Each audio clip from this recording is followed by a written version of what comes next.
Speaker number 14, best ever, Michael Osur. Michael Osur, best ever.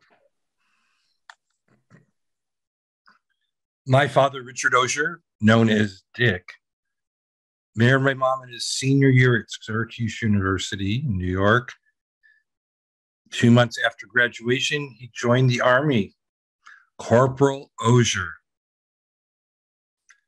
But he owes me big time.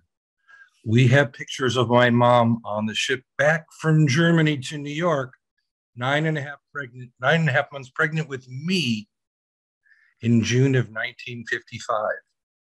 He owes me because the Army took pity on him, discharged him honorably 2 months early so he could be there for my birth.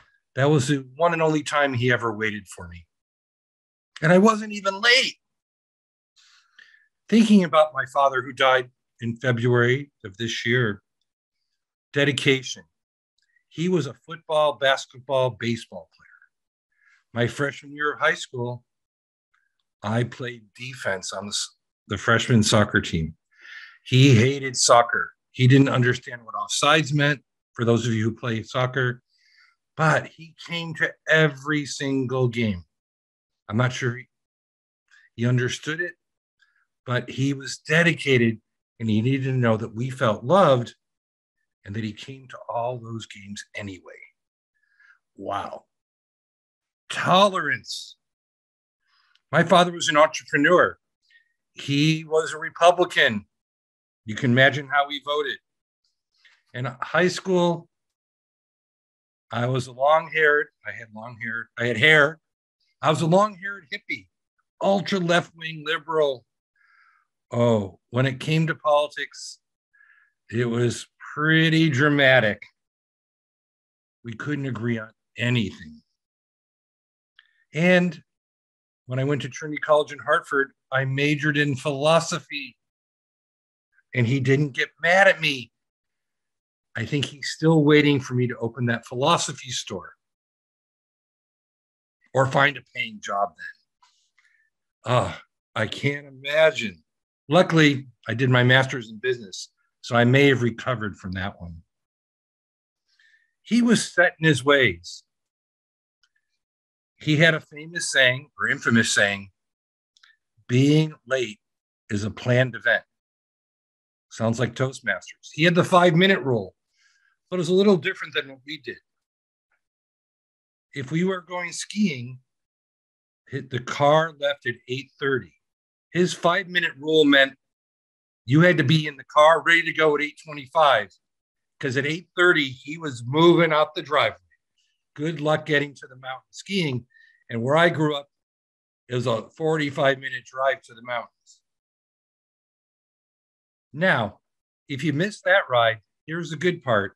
He was generous to a fault. 1 o'clock, you met on the mountain for lunch. Well, I mean, 12:55.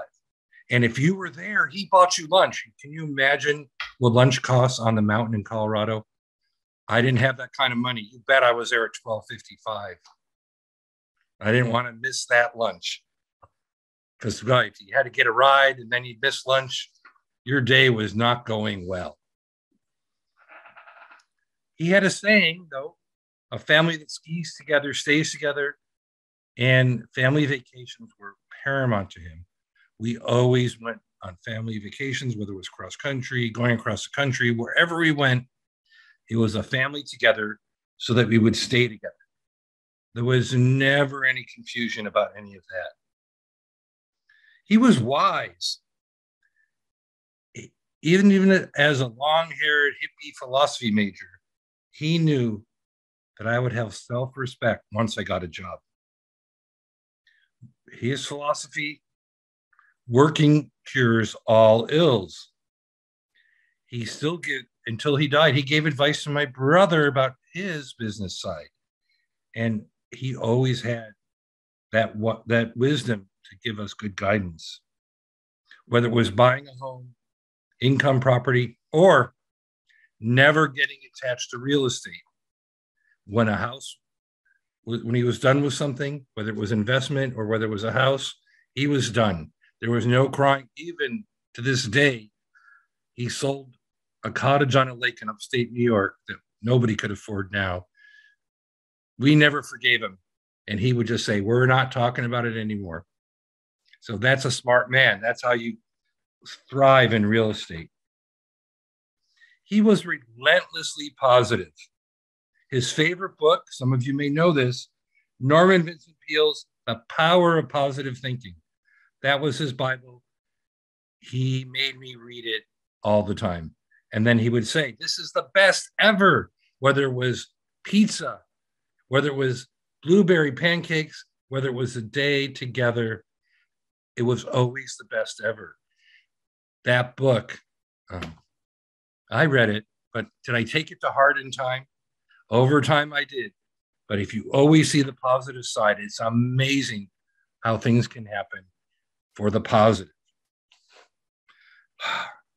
My last conversation with him, the week before he died, I was giving him a hard time about being old. I said, can you believe you're old enough to have a son that retired from a government job? Oh, that really got him. So we had a good laugh about that. Thinking about this, dedicated, tolerant, stubborn, full of love, and relentlessly positive. That was my father. In closing, I found a poem from a World War II Canadian pilot, John McGee. I'll give you 3 lines from it. He has slipped the surly bonds of earth and danced the skies on laughter-silvered wings. He has put out his hand and touched the face of God. Mr. Toastmaster.